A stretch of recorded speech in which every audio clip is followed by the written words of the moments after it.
Oona the Unvanquishable. After days in the desert with little water, Oona reaches a remote village in a river valley. There she faces a deadly ultimatum issued by a monster that terrorizes the villagers. Issue 4. Death Comes from the River.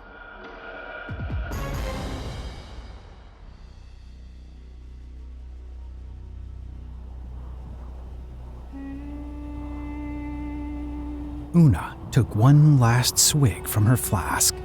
She had marked time by rationing her food and water. In the barren wastes, the monotony of sand and rock blurred the hours. With her rations now depleted, however, she could only focus on the road ahead. For days since she departed the abandoned well, Oona had yet to encounter anything but dusty ruins. Yet she pushed onward, and gradually the desert vanished into a grassy steppe. The rolling landscape blended into hills, each taller than the last. At a vista, Oona looked out at a valley and saw hope.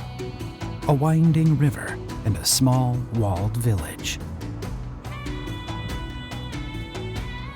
Despite her brisk pace, it took Oona most of the morning to reach the village. She arrived at ruins nestled along the bend of a slow-moving river. Yet these ruins were inhabited. Crumbling walls surrounded dilapidated houses. At the gate, a few villagers greeted Oona curtly as they went about their business. They were neither friendly nor hostile, though it mattered little to the sword fighter who hadn't seen another living soul in over a week. Oona walked through a village gate guarded by two decrepit towers, barely taller than the walls. Inside, mud brick houses lined the town square.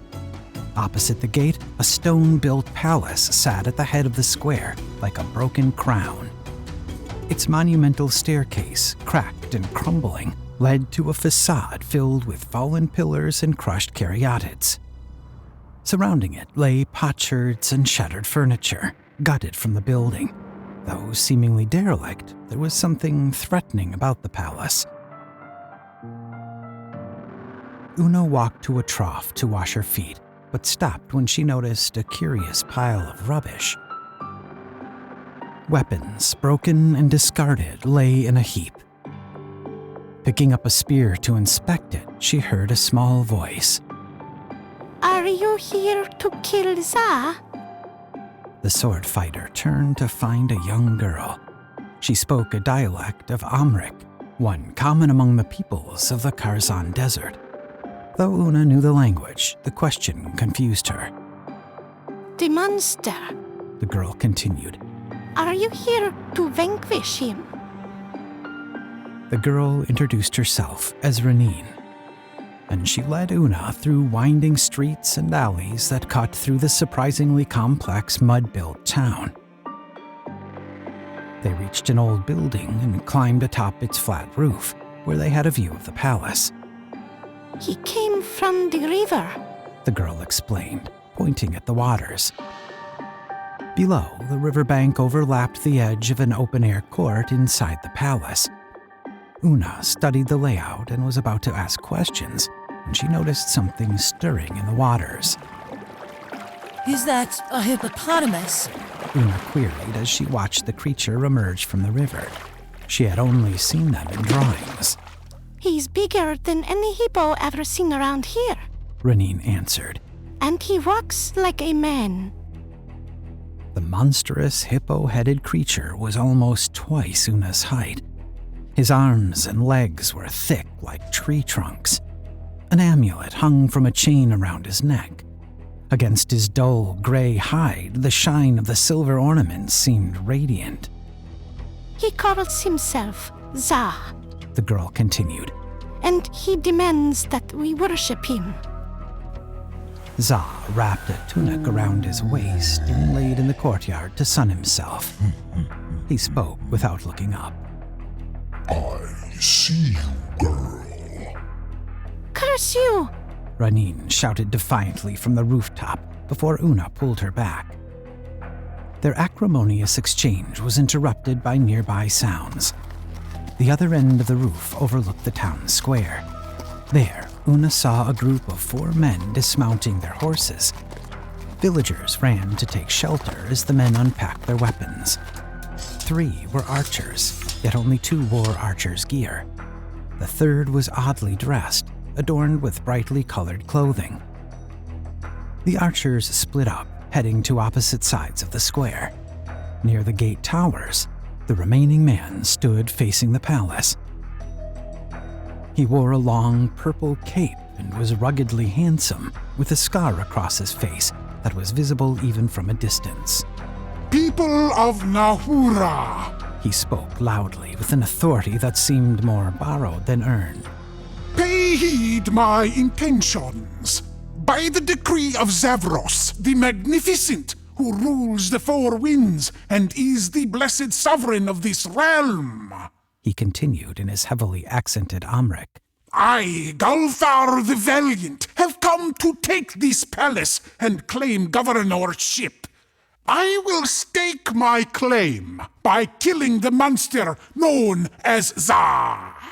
No sooner had he finished that a loud crash rocked the town square. Za announced his presence by knocking down the palace's grand wooden doors. Arrows flew from archers now mounted on rooftops flanking the palace. Za picked up a broken ashlar and hurled it across the square at the brightly dressed man. It struck his position, destroying upper courses of mud brick. The man managed to knock 2 arrows and let them fly. They struck Za's chest. Undeterred, the monster launched another stone, which found its mark. The flat roof disappeared, sending the brightly dressed archer tumbling into a cloud of dust. The arrows from the other archers fell upon Za, but most brushed up his thick, leathery hide. The monster picked up one of the wooden doors and charged into the courtyard toward them. Galthar, now wielding a flail, ran towards the monster. Za turned the palatial door that he used to shield against the arrows and blocked the man's ball and chain. The ball's spike stuck in the wooden door. Za grabbed the flail's chain and yanked the man forward, trampling him before he could draw his sword.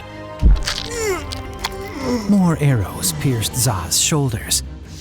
He turned his makeshift shield back toward the archers and rammed the house with a tremendous thud.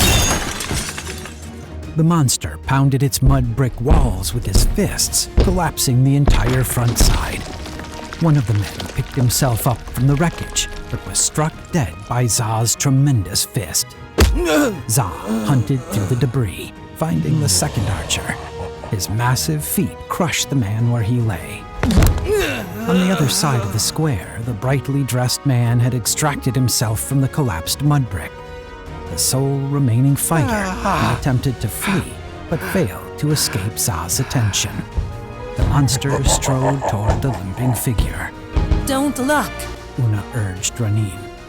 The girl buried her face in the sword fighter's shoulder as Za crushed the man's skull like a melon.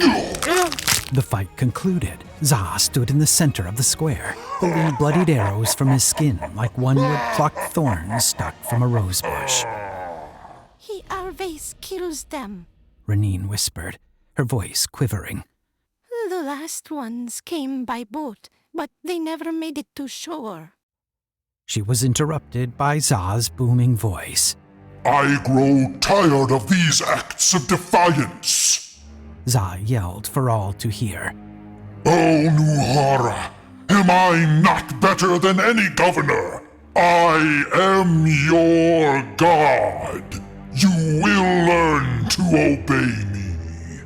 He then turned and pointed toward the rooftop where Oona and Ranin were perched.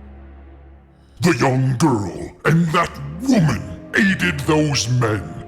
You will bring them to me by sundown tomorrow. Za yelled. Obey my word or I will destroy every house in that quarter.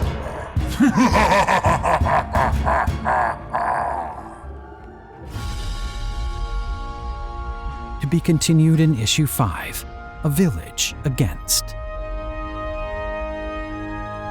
Oona the Unvanquishable. is written by Malcolm Tiberius North.